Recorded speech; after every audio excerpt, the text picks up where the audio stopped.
Hey everybody, welcome back. I've got Coach Henry Torano on with me again, and this is a second episode based upon the first episode we had, which is what are some of the most difficult fitness health experiences that you've had when you're trying to progress. And the first story that Henry told was how when he got into triathlon in a big way, he had some serious difficulties because he was trying to fast track it, and then he had to understand what worked the best for him. So he had to seek out a lot of advice to understand those things for him.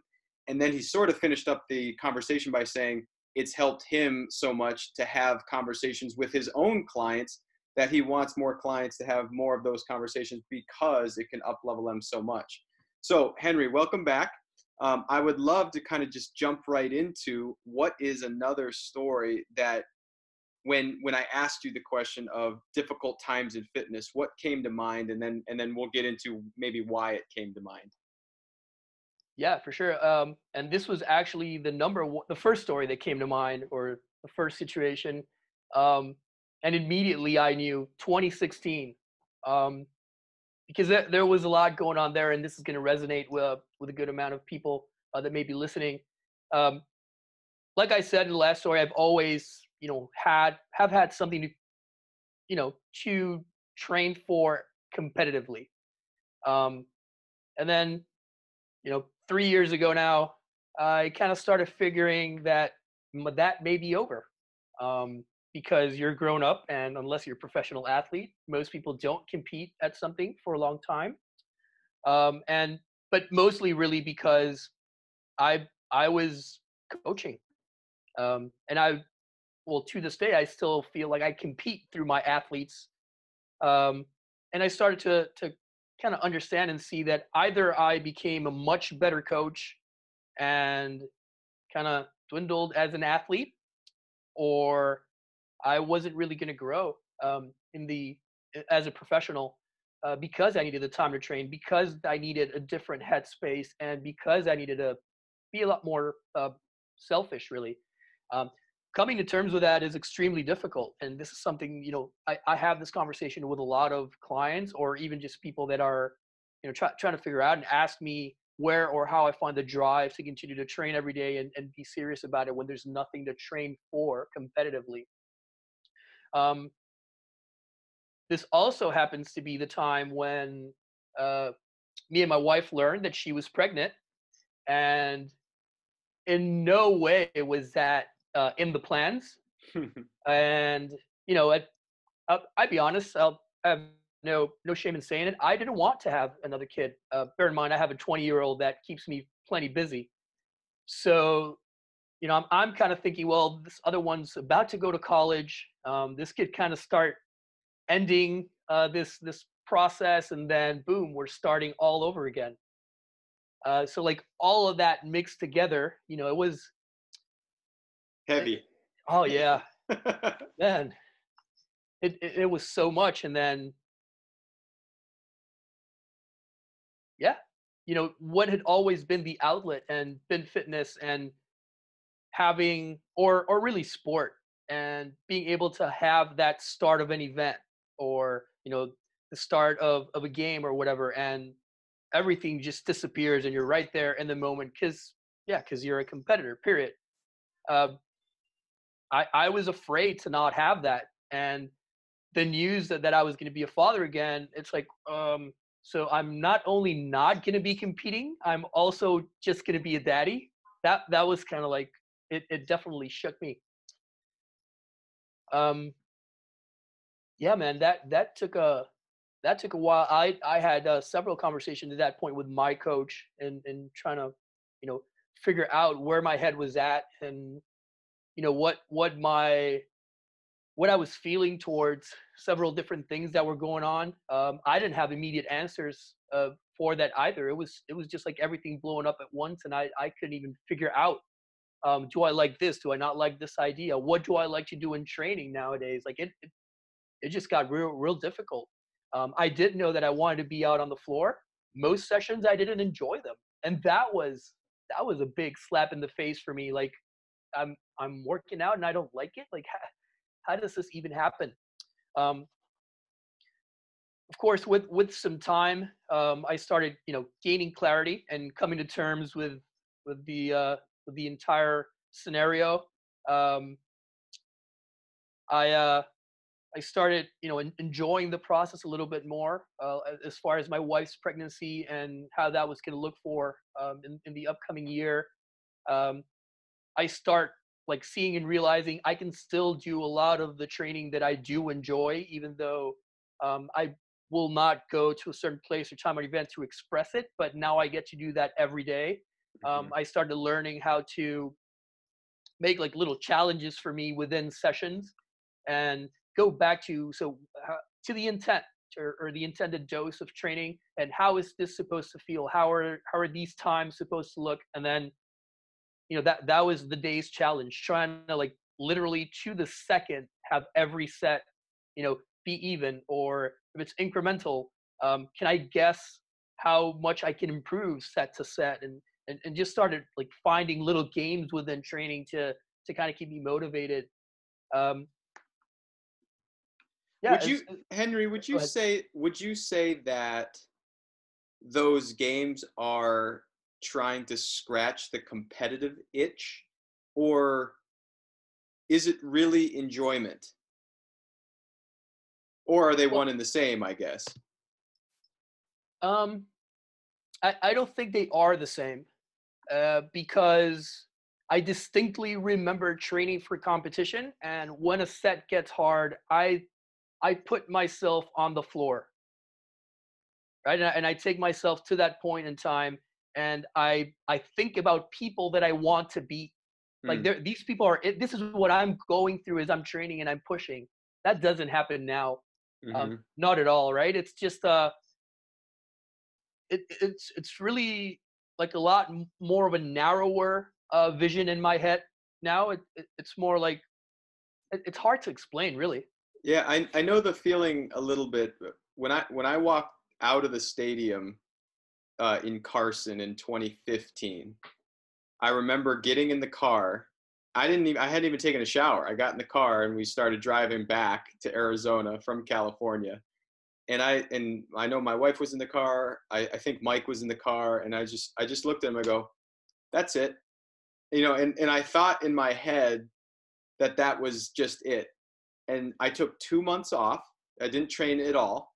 And then when I came back, that's when all of that emotion started for me, which was so interesting. Where I thought I had made the decision, and then I stepped foot in the gym. I'm like, what are you doing? Like, what are you even trying to accomplish in here right now? And that took me a little while to kind of wrap my head around what that felt like. And to your exact point, I love playing those progressive little games in the gym now. And the goals are just as important to me as competition ever was, right? But it just is a different perspective or outlook when it comes to walking in the gym. Um, what is your perspective looking forward when you think about your own fitness at this point? um it's not exactly clear, but I just want to, it's really a game of holding on to it for as long as possible. I believe it or not, there or I don't believe it sometimes, but I continue to make improvements in areas that I definitely thought like, yeah, this is gone, Hmm. because I've gotten older, or because I, for a particular period of time, I didn't want to suffer a little bit and like get in there and know that it was going to be a little nasty, but still do it.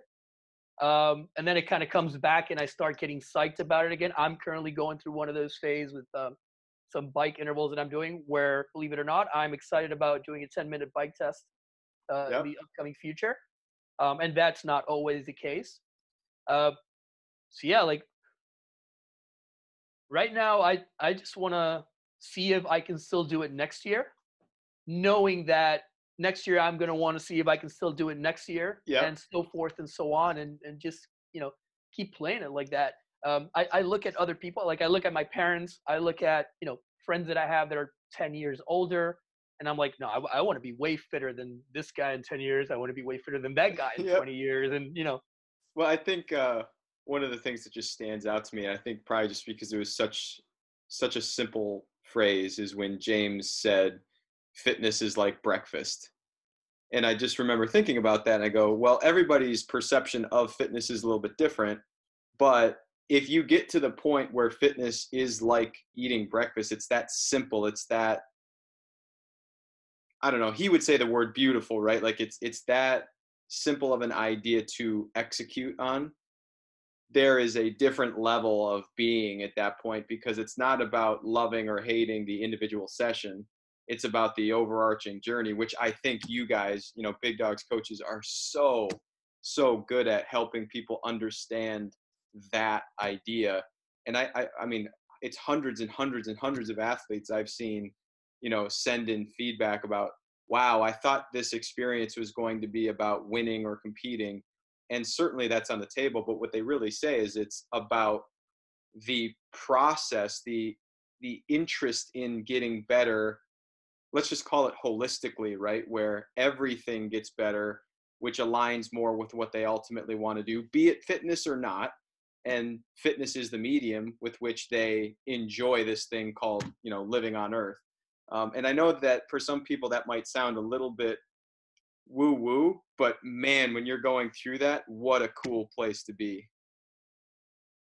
Yeah, I mean, I completely agree. And part of your question before was, is it enjoyment? 100%. Yeah. 100%. I can do, sessions where I don't like any of the movements, but you kind of know that, well, yeah, you need to do these things too. Or it went like shit and I completely botched the thing. But if you asked me, that was fun. Yep. Yep. And I think that that's something where so many people can find different types of enjoyment within the same workout. And I think that's what's so unique about kind of experiencing this thing over years and years and years, is that maybe the feeling on a day-to-day changes, but the overarching concept is still the same, which is what you're saying is I'm in this thing for the long run because I'm, resisting not being fit, and that's just because that's a part of who you are, which I think is so cool. Henry, if you were going to leave people on this call with an idea based on this story, what would you want them thinking about, perhaps as they transition out of being competitive into um, enjoying fitness and still getting better at it? Oh yeah, I have this conversation so many times on a weekly basis. So the question, the way it's presented to me is, how do you stay motivated to continue fitnessing day in and day out and not miss a day and just keep making it an integral part of your life?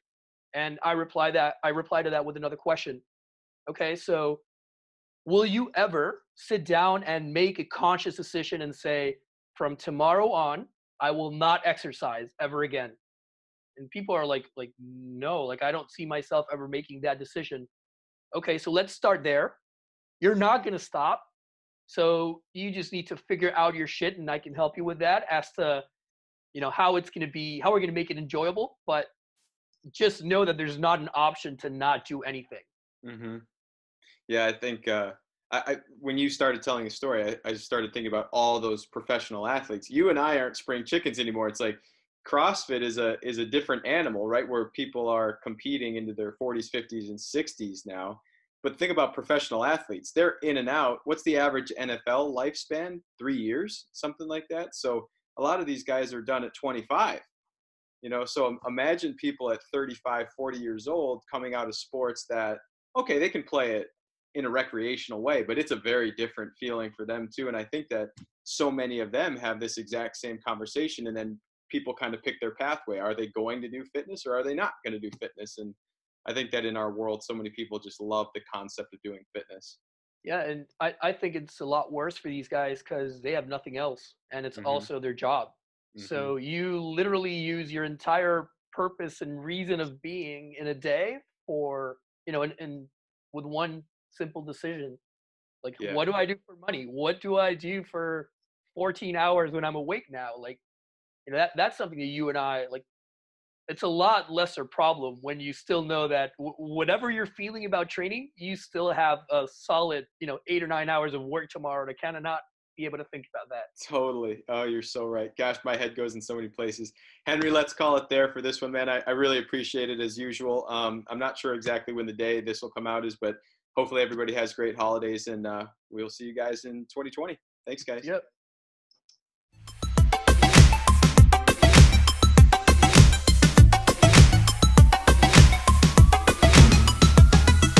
Oof.